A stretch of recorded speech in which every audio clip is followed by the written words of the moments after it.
politics front that are represented a bunch of different points of view. I think that there was a time when, for example, people accused the Electronic Frontier Foundation of being copyright abolitionists. And EFF never has been. They're copyright reformers, and it's great to have actual copyright abolitionists because if nothing else, you can say, no, you're thinking of those guys. Well, right? they're not actually abolitionists. Well, okay, they're much closer to abolitionists. Yeah, I know. Yeah.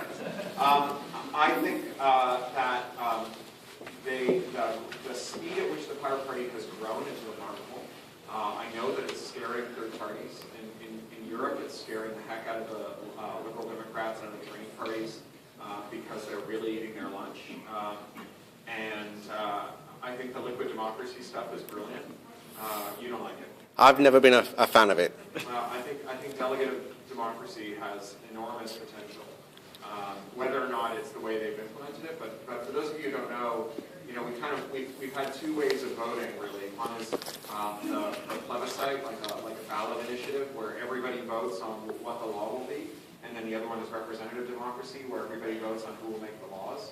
And the interim one is delegative democracy, where you have a vote, but you can give it to someone else. So, like, if there's someone who's an expert on water issues, you can give your vote to them.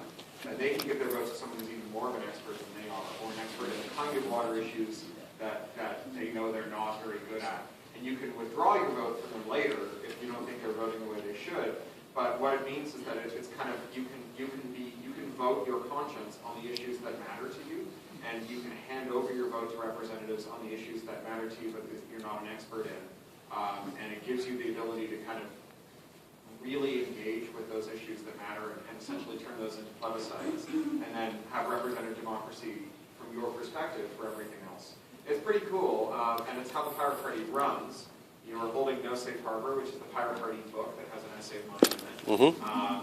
I'm the editor. You're the editor. Thank you very much. It's a great book. I have my copy. It arrived before I left, so it's at my office in London. Those of you who are just arriving, we're just going to do another 10 minutes of informal